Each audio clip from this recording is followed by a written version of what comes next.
All right, folks, how's it going? We're going to take a quick look um, at imperialism and the motives, especially for imperialism. Remember from long ago when we talked about empire, and empire is many countries under the rule of one central authority.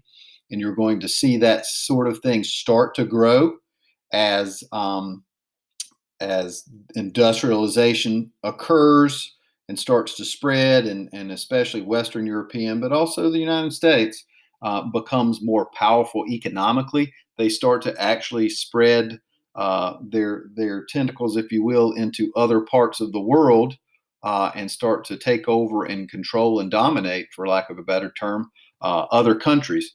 So we're going to work through motives for understanding just in general by using this graphic organizer.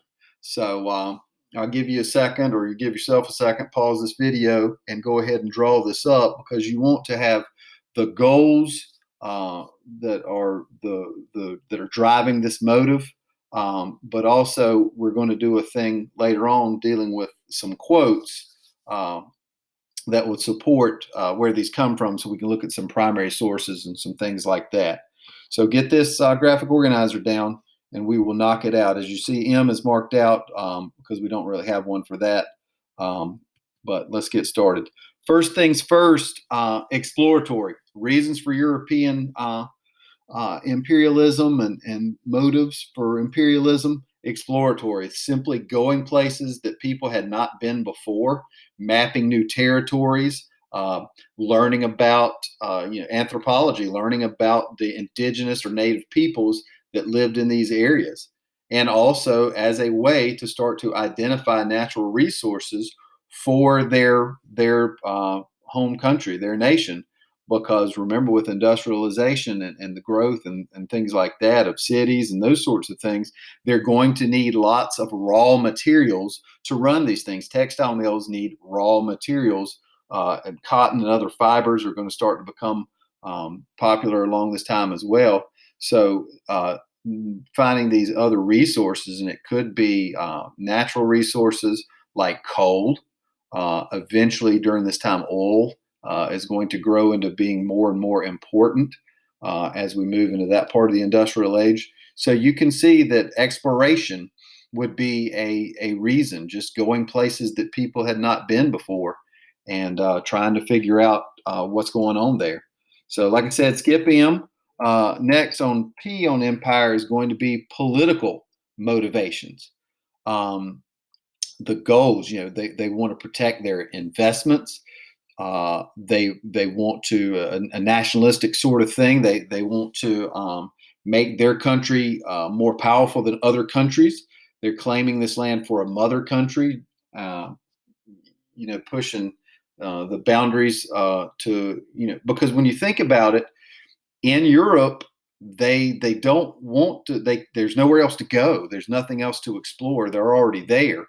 And especially in Western Europe, you can't get new territory unless you take it from somebody else, and that's going to start a war. So they can go take these other territories that, according to them, had not been civilized yet. Right? If they're able to dominate these other people, then that's where they can flex their muscles and show themselves off. And a lot of times they did it by controlling the other country's government. They would set up almost like puppet governments there that they could control in these other places, even if they didn't have their own people in control. The people that were in charge were under their control, and this is just a way for them to compete with each other. Next, for I, you've got ideological. Um, they wanted to spread this European way of life to other people to improve their lives, to civilize them. That's why you see assimilation over there is making another group fold its culture into yours. Um, the picture you see there is actually of a Native American. And one of the things that happened here in America, it happened here in North Carolina, is they would force Native Americans to stop speaking their own language. They had to learn English and things like that, and they had to adopt and adapt to ways of white people and things like that in order to be able to keep their freedom. To be honest with you, and the same sorts of things were happening in Africa and Asia and Latin America and also South America. They wanted to make these people more like Europeans. They wanted to make them adopt like it says the European perspective. Um, and the European perspective is going to be that the Europeans are the strongest. Remember, this is during a time of Darwin, and that's where the concept of social Darwinism starts. And social Darwinism is such a dangerous belief because the reason it is because if I can dominate you, then I should, and that becomes a really dangerous thing. They're taking this natural concept of the survival of the fittest that you see in the natural world, and then what happens is they apply that to human society and say, well, if we in Western Europe, because of our advanced technologies and things like that, can go in and dominate these other people, then that proves the fact that we are the strongest proves that we should be in charge, that the best of us should speak for the rest of us. And let's not overlook the role of religion in this. Um, for good or bad, they really wanted to convert the natives to Christianity. And I'm not necessarily defending them, but many of them felt like that these people were going to go to hell unless they were able to convert them to Christianity. So it was a drive that they were not doing God's work unless they were converting these people. So in order to do that, you got to convince the people that their native religion that has sometimes gone on for thousands of years is wrong. And the way that they would do this is they would typically start with the younger kids through religious schools and other things like that, and really just patiently kind of wait for the older groups to die out so that they could then basically replace the religion with their own religion by bringing up the younger groups in the Christian way.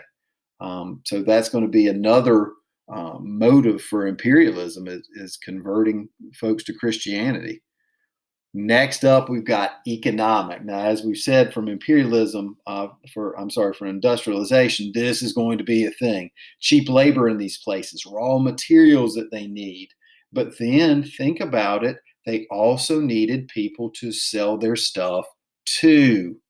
And this is where you're going to see, a mercantilism thing, which had started even way back in the 1700s, where the American colonies were used for raw materials from the British, and then we can only buy and sell with them, and that's going to push things into the American Revolution and that sort of stuff.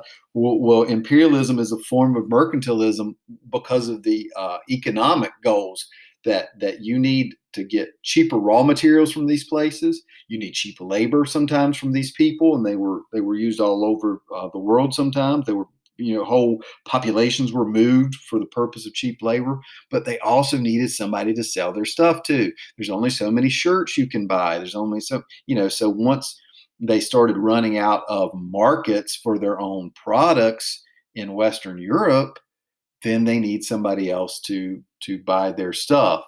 So as you see, there are lots and lots of reasons and motives for imperialism, and very few of them are actually for the good of the people being controlled. So that's a general look at imperialism and the motives for the spread of imperialism. You check out this map of Africa here, and you see all the natural resources that are there that are going to be exploited, by European powers, and their greed got the better of them.